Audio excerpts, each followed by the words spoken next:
Hi, y'all. It's your girl Toddy from Toddy's Little Nook. And as you can see, I just finished reading City of Bones. Perfect timing, huh? I have taken a lot of notes so I can give you guys the review that you deserve. So if you're new here, pull up a seat, get a drink, stay a while because we're going to discuss all things about this book.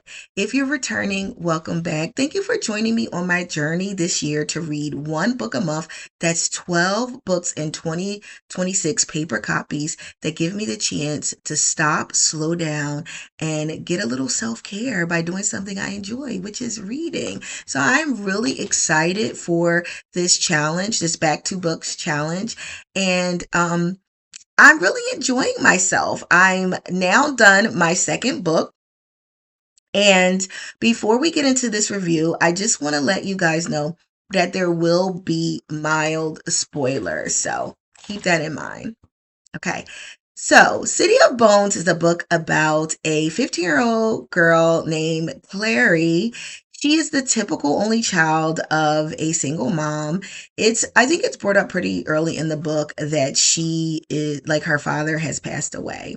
But there's like some mysterious circumstances surrounding it. And if you are a fantasy fan, you already know that that is us, okay?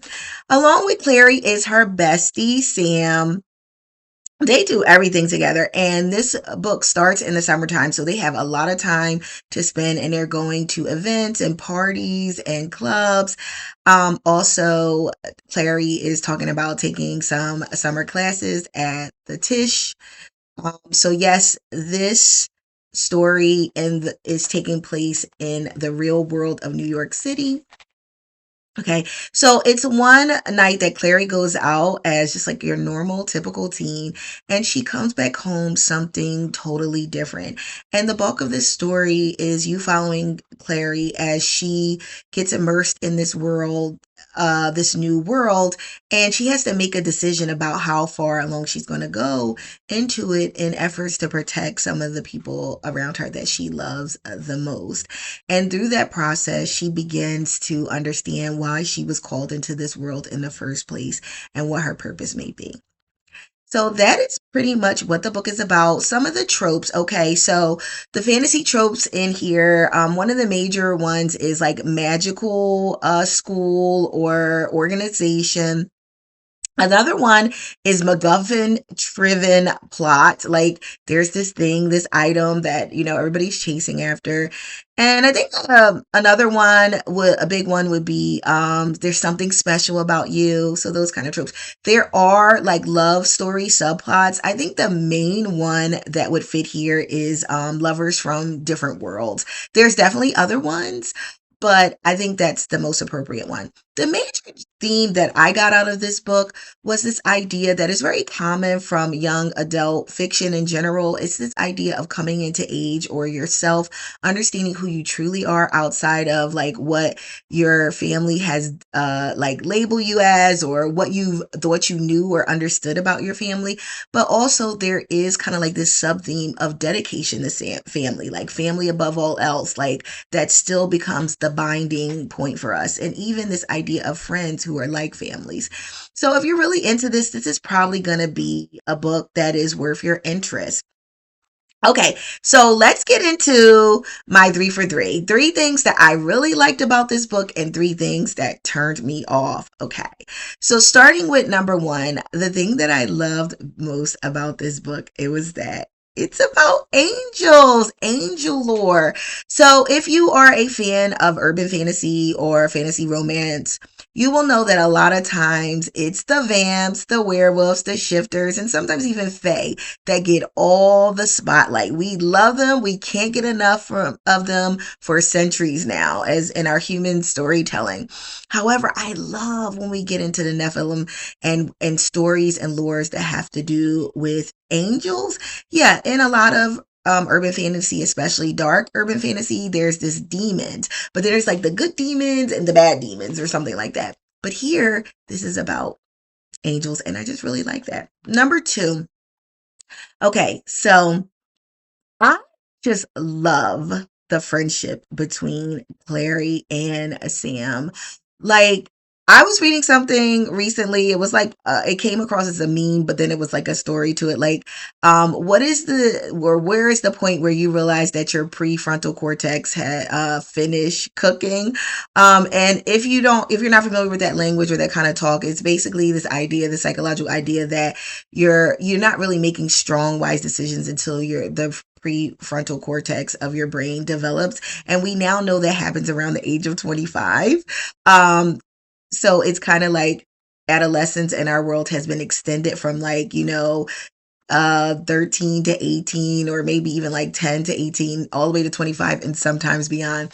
So my joke is that I knew mine finished cooking when I moved from absolutely loving enemies to love trope over to friends to lovers. And that's what I like so much about Clary and Sam, is this fact that they I believe that there's a potential or a possibility for them to be lovers. But even if they're not, it's like their friendship is so solid. They've been there for each other. They understand each other. They can be themselves with one another. And I just think that is a blissful read.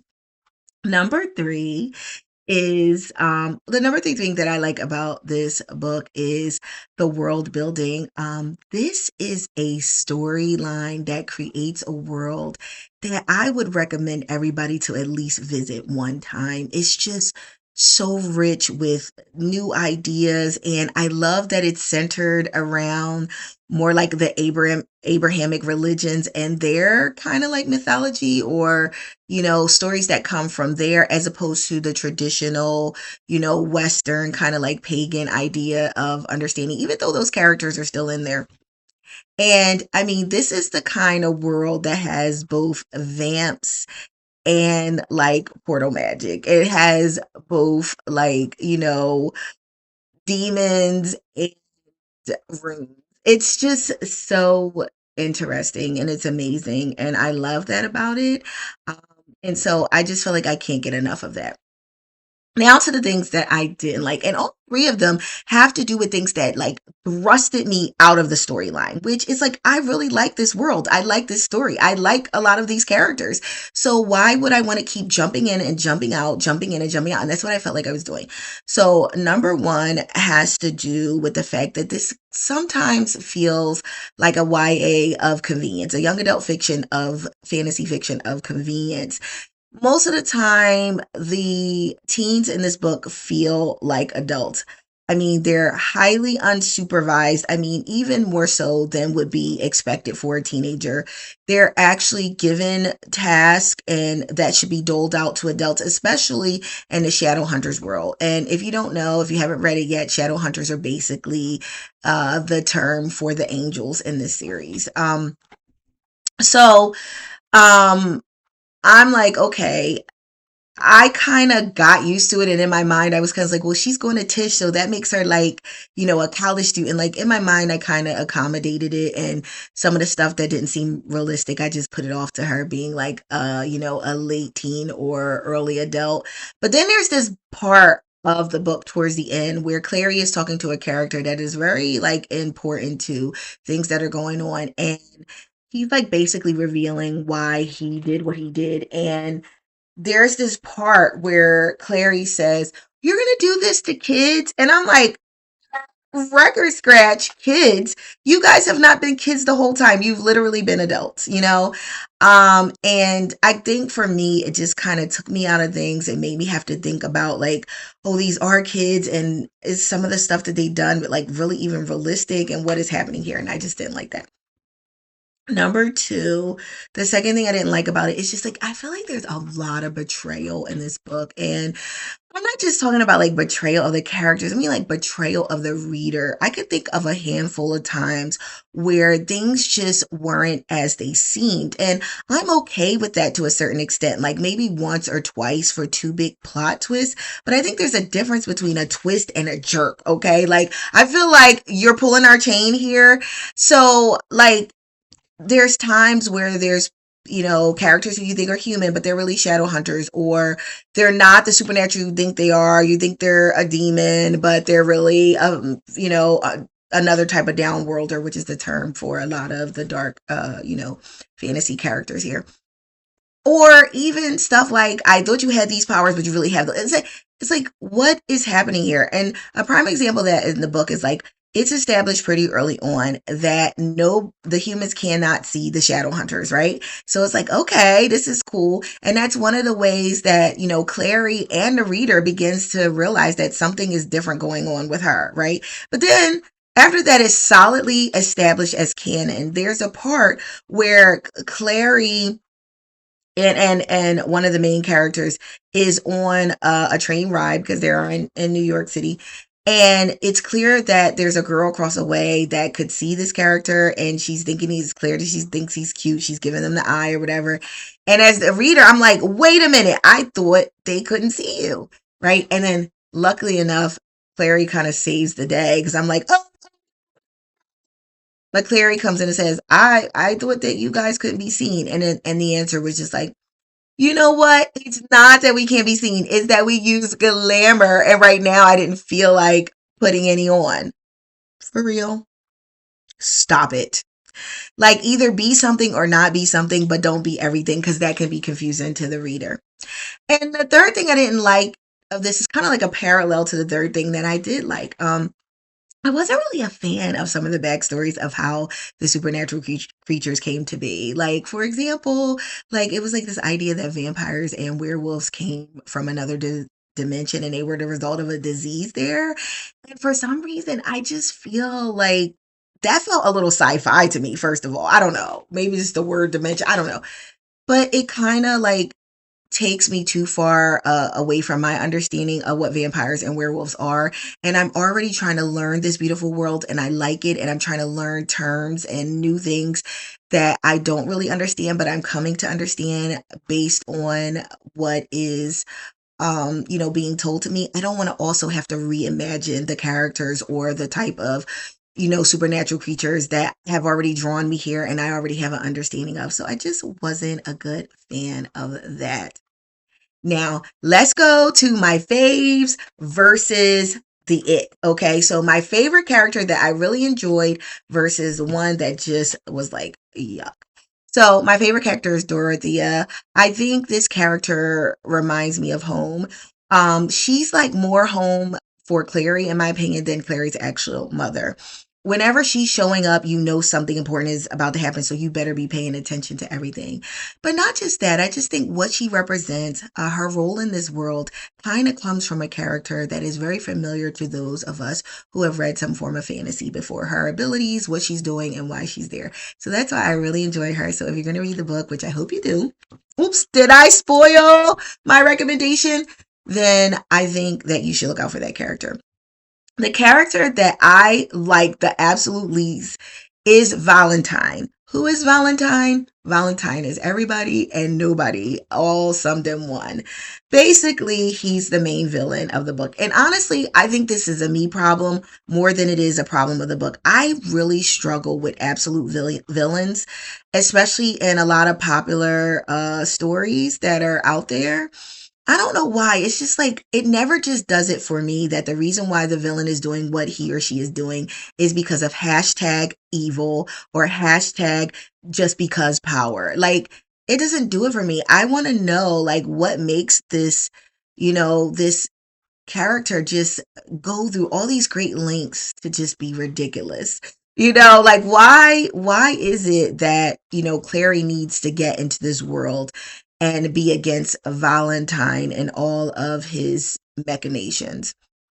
And I think that this kind of just like almost aligned with number two. Like with number two, you never know what's really going on if they're constantly switching stuff. And you're like, is this a Deus ex machina or not?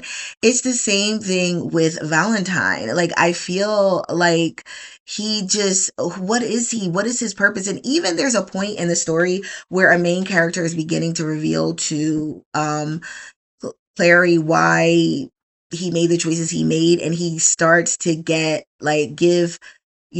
Valentine's backstory. And I'm like, oh, yep, this is it. I'm like, let me get some popcorn because now we're understanding. And like, there was a part that I felt was plausible. It was like, oh, he's always had a personality where he just got people to follow him and do the things that he wanted. So I'm like, okay, we're getting somewhere. It's born to his personality. But then it takes a sharp left off of a deep curve about some event that happened to him that is, important and impactful, and it would be, upsetting to anyone. But it's like, why is he choosing to do these damaging things versus like honoring that or fighting against the thing that caused that? And even the character himself who's telling Clary this, he has a moment of villainy, I guess you can say, and it's perfectly explained, and we get why he did what he did and how he became what he became, right?